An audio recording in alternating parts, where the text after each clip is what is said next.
the security situation in Sweden's neighborhood has worsened significantly. And as a result, Sweden is strengthening its defense capabilities and relations with close cooperative allies and partners. Let's talk about the importance of science, research, and innovation as a fundament for Swedish defense capabilities. I'd like to extend my warm welcome to Defense Minister Paul Jonson from the Swedish government. A warm welcome. Thank you. Very nice to be here. I bet you've had some busy months with Sweden becoming a full member of NATO only 2 weeks ago. How has it been? It's been remarkably intensive, but also very rewarding. For a year and a half now, we've been preparing to become full-fledged members of the alliance, and now last Thursday it happens. And it's good because it's going to make Sweden safer, and it's also going to make NATO stronger. It's also going to open up new avenues for us to cooperate in regards to science technology, which is, of course, NATO has been working on for decades, but as full-fledged members of the alliance, we are better equipped as an ally also to contribute to that work of keeping the technology edge within the alliance. So it's going to affect us. Great, and that's the focus of our conversation. Yeah. We'll have a forward-looking focus. As a background, can you give our viewers some info on the government's initiative on defense innovation? Sure. There are a few drivers for this initiative. One is that the military problem that we're exposed to now is quite different how it was like 10 years ago, because 10 years ago we were very much engaged in Afghanistan, for example. And that's one kind of military problem you have there. But now we're exposed to challenges to our territorial integrity and to our collective defense. And therefore the requirements on military technology is higher because we have a new and more demanding military problem we have to solve. The other one, of course, was what also driver for us was the exponential growth in on the technology sector that we have to adapt and apply into the military sector, which was also a very important driver for us to launch this defense innovation initiative that we recently presented in Sweden. And this is all about spinning in civilian technology for military applications and to assure that we don't have stovepipes between the civilian sector and the military sector. We've been very much inspired, of course, what the United States has been doing on this. They've been launching a defense innovation initiative like a decade ago. I had the privilege of going to Silicon Valley to meet at the Defense Innovation Unit, see how they are working. We've been traveling around I've been to the Netherlands, I've been to many other places around Europe where they've been working on assuring that how we can have a stronger technological edge with the intent, purpose to continue living in peace. So in practice, what is this initiative? Is it a way of working forward or? Yeah. Well, it's both how we work and there's a specific program to it as well. What we've been doing is how we've been working, and I've been sharing these meetings myself, and I've been having representatives of government agencies such as the Swedish Armed Forces, the Swedish Defense Research Agency, the FMV, our procurement agency, but also our space agency. We have also Vinnova, of course, who's been represented there. Swedish Innovation Agency. Thank you. Yeah, and academia has been there, and business has been there as well. Working in triple helix, I think is something we have a past legacy and experience of doing in Sweden. It's something I want to promote more, having this close cooperation. After that, so we did that for 6 months, and for me, innovation is about being agile and being quick. So we were able within 6 months to have these meetings, to travel around the different places in Europe, in Sweden as well, I should say, and across the Atlantic. And then we launched this military innovation program, and this is about Vinnova together with the armed forces establishing a program which we allocate money for quick innovation as well. So, and they're going to be launching this kind of competitions and so forth. So it's extensive. Yeah. So how can the government's investments in defense innovation benefit the development of the whole Swedish innovation system? Tell us more about that. Sure. How it will diffuse. Sure, in a number of ways. And I mean, on all international scorecards, we score very well on innovation in Sweden. We're on the European scoreboard or on the international scoreboard. The basis for that is because we have a strong tradition in natural science, engineering, and also technology, and that's something we want to nurture. I think that's a great asset and a strength to us. The other aspect of it is, well, that we also have a vibrant defense industrial base in Sweden. There's no other country of 10 million who actually have the ability to produce and design submarines and fighter aircrafts and advanced artillery systems and so forth. So that's also an asset for us as well. And Well established and well developed, yeah, highly technological exactly. Exactly. Defense industry. So for me, it's how do we transform innovative power into military power? And I think that that is the close interaction between our vibrant, strong civilian tech sector, our defense industry, and our government agencies. And I think this ecosystem and this collaboration is going to be very important. And I think this is going to be a two-way street, because when you expose these bright technologies on the civilian side to the military problem, they're going to find it that normally it's very demanding. It's very high requirements. So I think that is also in a way that is going to be this win-win for the civilian side and the military side. And we of course have a tradition how we've been spinning out technologies from the defense sector, of course, with the internet, the radar, and so forth. What we're doing now is, of course, catching up.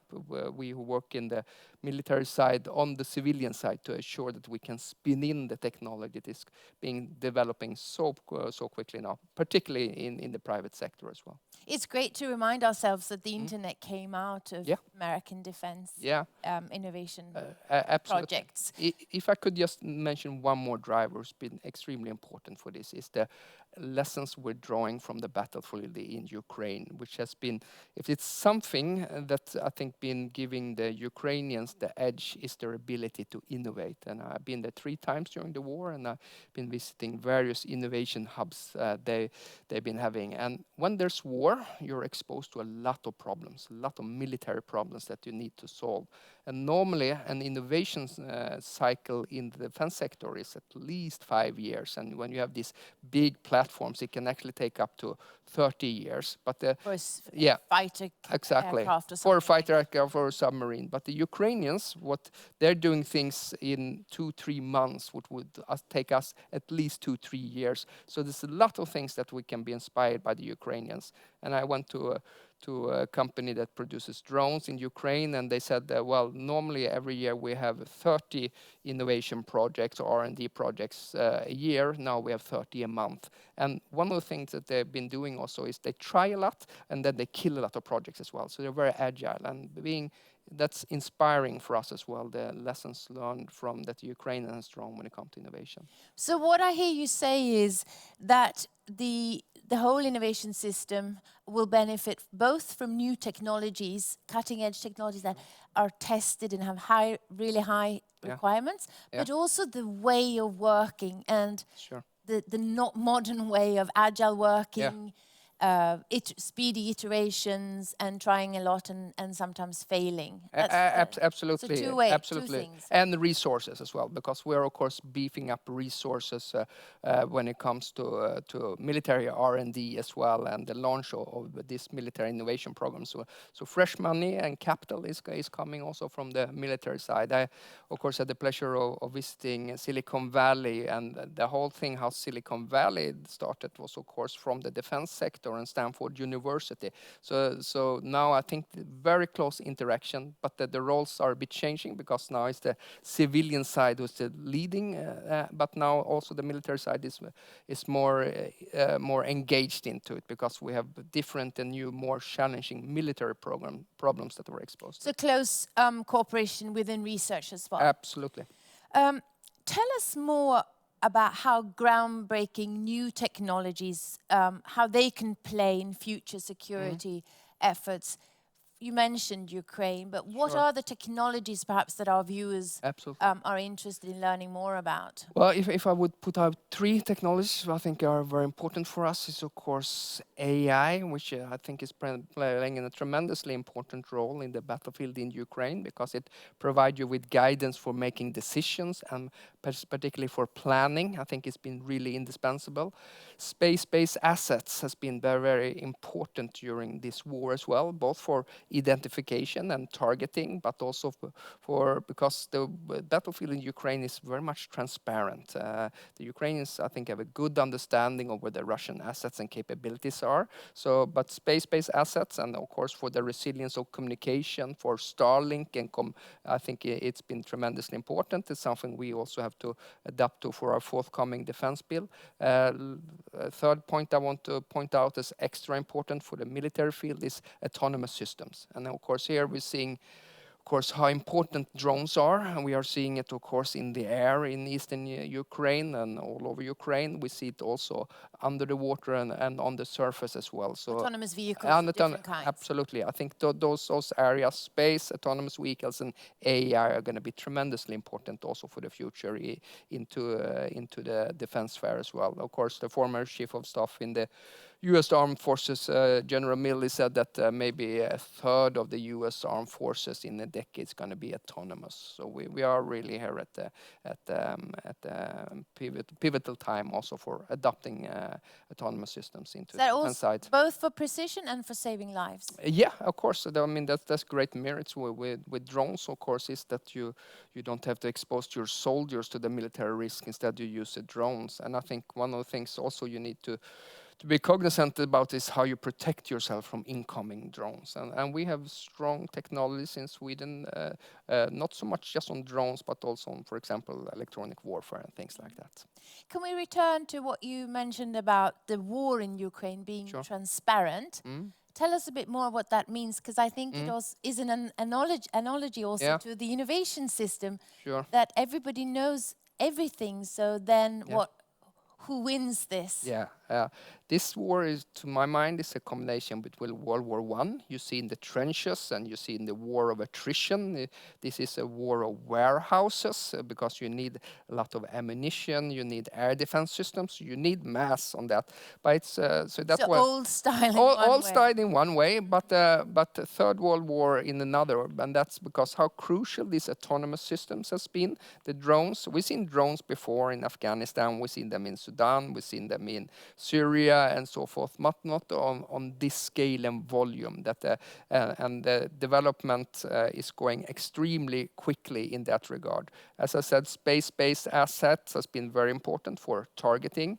Long-range strike capabilities, you see these cruise missiles going all over the place, I think has been very, very important as well. So it's a combination between a very traditional old-style warfare, but also a future scenario as well, which we have to prepare for.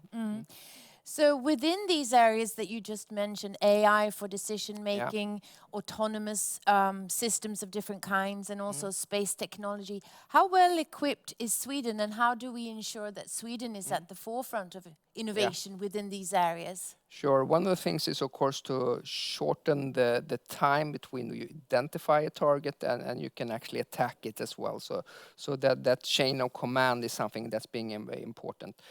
On balance, we have a good ecosystem in Sweden when it comes to innovation, and I think all international scoreboards indicate that we do score very well in an international comparative perspective to it, because we have this strong basis of vibrant civilian sector, and we are good on fintech, and we have the home country of Spotify, Klarna, Skype, and so forth. So, then we have a strong defense industry, and we are early adopters in our mind, to my mind. So I think we have all the preconditions. It's just that we haven't been focusing so much on it lately, and that's what my initiative for defense innovation is all about, merging all that talent that we have in Sweden. And of course now we also, as entering NATO as an ally, we're going to be able to cooperate more. I know you have a special session on NATO's Diana, which is a defense innovation initiative within NATO, and you have also something called NATO Investment Fund. And as allies, we are going to better access to collaborate around technology as well. And I want Sweden to be geared up to handle that challenge. How can the need for more defense innovation also create opportunities for faster progress in areas such as climate, digital integrity, democracy, the great problem with fake news? What's your opinion here? Different in different sectors, but of course in fake news is something that we are quite absorbed with as well On the defense and security side, we have a special government agency now, the Government Agency for Psychological Defense, that's very much focusing both on identifying but also analyzing fake news. So that's a sector that also goes two-way.